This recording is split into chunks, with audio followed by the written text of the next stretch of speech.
দেশি মুরগিকে ফিড ছাড়া এই খাবারটি খাওয়ান। আগে যে মুরগি 10টি ডিম দিত সেই মুরগি এখন টানা 30টি ডিম দিবে। যেটা ফলো করে আমি আমার দেশি মুরগির ডিম উৎপাদন বাড়িয়েছি 3 গুণের বেশি। আপনি কি জানেন আমাদের দেশি মুরগিগুলো এত কম ডিম দেয় কেন?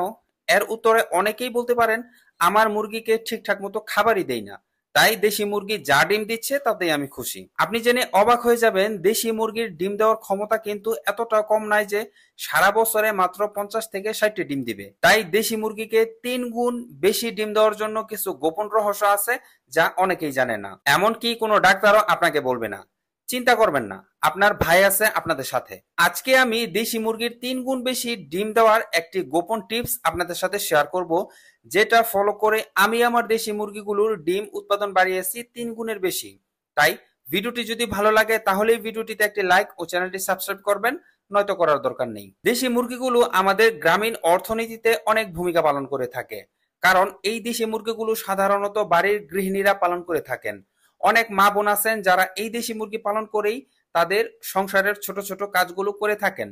নিজের হোক বা বাচ্চাদের হোক, শখ বা আবদারগুলো পূরণ করে থাকেন এই দেশি মুরগির ডিম বিক্রি করেই। কি কাজ করলে বা কিভাবে দেশি মুরগি পালন করলে আমরা সর্বোচ্চটা পেতে পারি, এই বিষয়ে কিন্তু অনেক দিন ধরেই গবেষণা হয়ে আসতেছে। আমিও দিন দিন শেখার চেষ্টা করতেছি। সেই চেষ্টা থেকেই আজকে আমি আপনাদের সাথে শেয়ার করব যেইভাবে আমি আমার দেশি মুরগির ডিম উৎপাদন বাড়িয়েছি 3 গুণের বেশি। খেয়াল করে দেখবেন যে সকল মহিলারা দেশি মুরগিগুলো পালন করে থাকেন তারা কিভাবে পালন করে। সকালে ঘুম থেকে উঠেই হয়তো সামান্য কিছু খাবার দেন, আবার সন্ধ্যার সময় কিছু খাবার দেন মুরগিগুলোকে বন্দি করার জন্য। এর মাঝখানে কিন্তু আর তেমন কোনো খাবারই দেয় না। তার ফলে মুরগিগুলো নানান জায়গা থেকে খুঁজে পোকামাকড় যা খাবার পায় তা দিয়েই তারা দিন পার করে। এতে করে কিন্তু মুরগির শরীরে অনেক পুষ্টির একটা ঘাটতি থেকে যায়। তো আপনি মুরগি যেভাবে পালন করেন সেভাবেই পালবেন, তবে আজকের ভিডিওটা দেখে কিছুটা নিয়ম পরিবর্তন করে নেবেন। যেমন আপনি প্রতিদিন সকালে মুরগিকে যে বাসি ভাতটা দিচ্ছেন সেভাবেই দিবেন, কিন্তু সপ্তাহে অন্তত 2 থেকে 3 দিন ভাতটাকে পান্তা ভাত করে দিবেন। এখন প্রশ্ন করতে পারেন বাজারে এত এত দামি খাবার থেকে আমি কেন পান্তা ভাত খাওয়ানোর কথাই বলতেছি? কারণ এই খাবারে আছে এমন জাদু যা 1000 টাকার ঔষধও পাবেন না।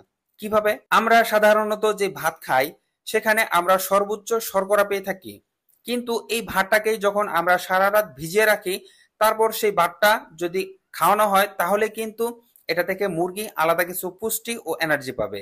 মুরগির পেটটাও ভালো থাকবে, ফলে মুরগিও সতেজ থাকবে। সহজ একটা হিসাব হচ্ছে মুরগি সুস্থ থাকলে মুরগির ডিম উৎপাদন বেড়ে যাবে। তো পান্তা ভাতে এমন কি আছে যা মুরগির ডিম উৎপাদন এত বাড়িয়ে দিবে? কারণ পান্তা ভাতে থাকে প্রাকৃতিক প্রোবায়োটিক্স, যা হজম শক্তি ও পুষ্টি গ্রহণের ক্ষমতা দুটোই বাড়িয়ে দেয়। পান্তা খাওয়ালে মুরগির কি লাভ হবে? পান্তা ভাতে ভিটামিন বি কমপ্লেক্স, ক্যালসিয়াম, প্রোটিনের পরিমাণ অনেক বেশি থাকে। আর মুরগির জন্য সবচেয়ে বেশি যেটা দরকারি সেটা হচ্ছে প্রোবায়োটিক্স, যা পান্তা ভাতে অনেক বেশি থাকে, যেটাকে আমরা উপকারী ব্যাকটেরিয়া হিসেবে চিনে থাকি। মুরগি যখন পান্তা খাবে তখন তার শরীরে কিন্তু প্রোবায়োটিক্স এর পরিমাণ অনেক বেড়ে যাবে, ফলে মুরগির পেটটা অনেক ভালো থাকবে, মুরগির স্বাস্থ্য কিন্তু দিন দিন অনেক ভালো থাকবে। তাই সপ্তাহে অন্তত 2 থেকে 3 দিন চেষ্টা করবেন মুরগিকে পান্তা ভাত খাওয়ানোর জন্য।